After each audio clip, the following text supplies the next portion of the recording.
Good morning, it's Bob Chu from Stewart and Isla Morada Boatworks here with another latest launch. This beautiful 24 Isla Morada is still in process, sitting funny on a shop trailer, but it will be delivered. Today is Monday, it'll be delivered Wednesday. This boat's going to a guide in Brunswick, Georgia, one of 4 boats going to guides there. They primarily use the boat to fly fish in the ocean for tarpon. So yeah, this is the boat he chose. Actually, a quick little side story. These 4 guides had older Isla Moradas. They left the fold, went to another boat builder that they had the boats for about 2 years, I believe, and contacted us and said, hey, sorry, we made a mistake. We want to come back to running 24 Isla Moradas. So that's the story behind it. This one is beautiful, all ice blue, starting with the bow, power pole, move, talked about it, the titanium shaft, brushless motor, super quiet, totally quiet, tons of torque, easily removable, and 36 volt, of course. Running aft, we've talked about this new deck before, but I just want to touch base on it a little bit. Big anchor locker now where you hang your anchor, runs back to a compartment here where it has a spot below it where you can put either a 5-gallon bucket, or if you go to a 3.5-gallon bucket, you could put in a little subfloor and have a flat floor all the way across here. Nice feature. New item, not on the old deck, 35-gallon live well. Really nice. You can control the feed in, the overflow, and so forth. Right handy here. It also served the purpose of making our forward deck larger than it used to be.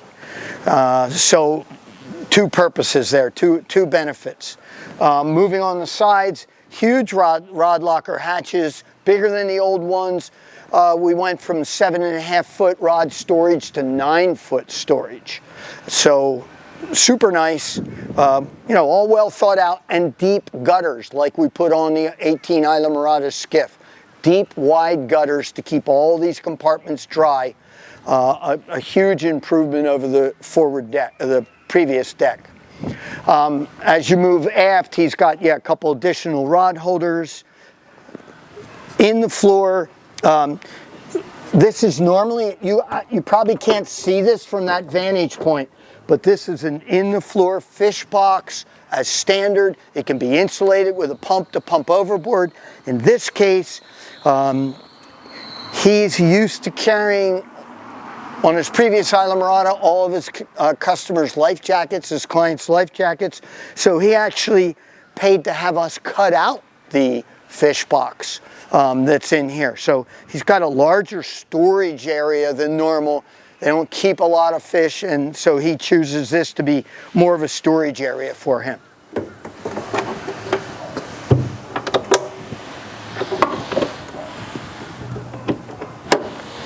So moving back to the console, you can see, hey, it's second station, the awesome visibility that provides you. Forward tilting rod holders on the side so that when he's running there, he can have rods and quickly pull out and shoot at cobia or tarpon, whatever, something he can sight see and then hand down to his clients if need be. Dropping down to the console, it's got the low screen. Forward steps, we went to this about a year ago, went back to it. The original design had forward steps, but now we see more people prefer that than the aft step. So yeah, you can step right on the rod locker, right on the cooler, or right to the foot pad and right up into the second station. Simple, quick, and so forth. Again, from this angle, I know you can't see in here, but nonetheless, power pole charge system is in here. Your Simrad VHF is right here because he's not on it all the time. The C-Zone digital switching system we've been using for years, that is all accessed right here. Battery switches, the 4 Group 31 AGM batteries below that shelf in there.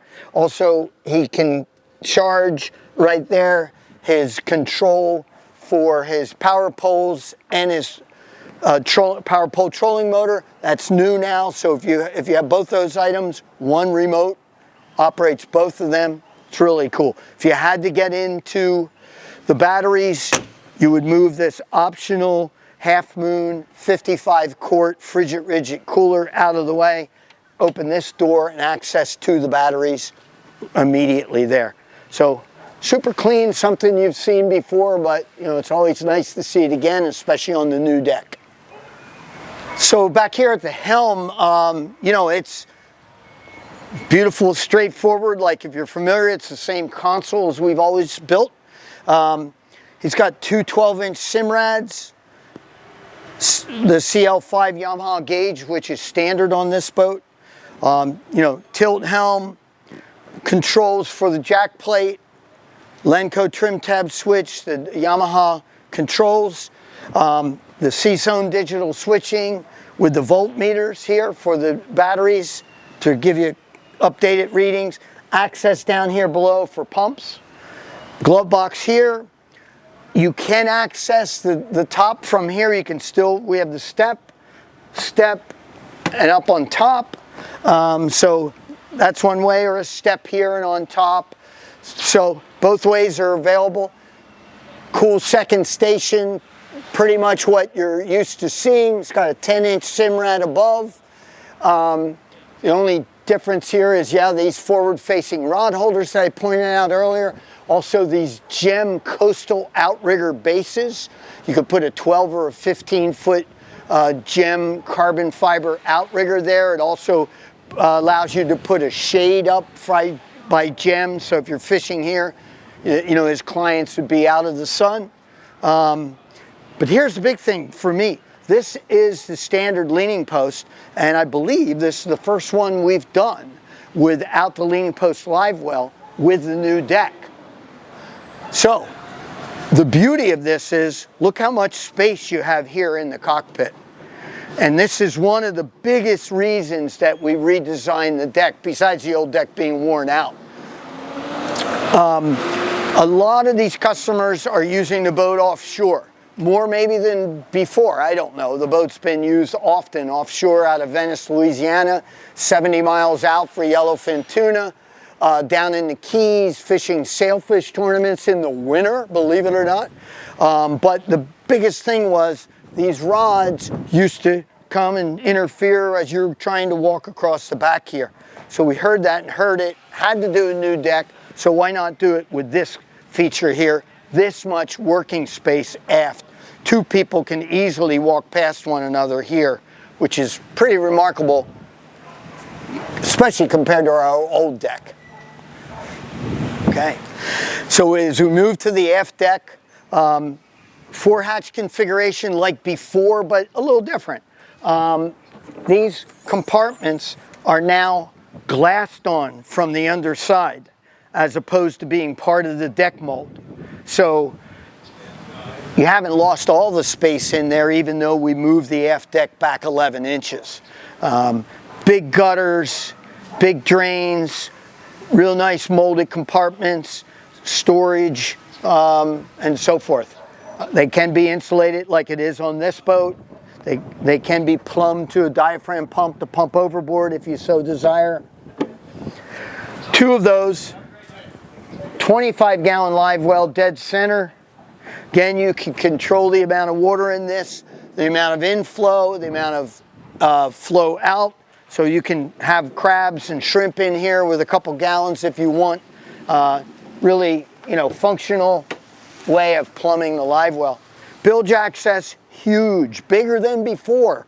We'll get a picture, I'm sure, that will show you here of the beautiful rigging and the massive access down into that bilge, unlike any other bay boat I've seen on the water. Running back, 300 Yamaha integrated steering. I mean, it's old standby for us. This motor is like designed for this boat or vice versa. It's perfect application. And then 2 power poles, 8-foot models. You know, ubiquitous. There, I like that word. I use that a lot. That's on so many of these Islamorades. Rod holders, rod holder cup holders, a lot more to say. You know, the 9-foot fly rods can fit underneath the gunnel as well as in the rod lockers.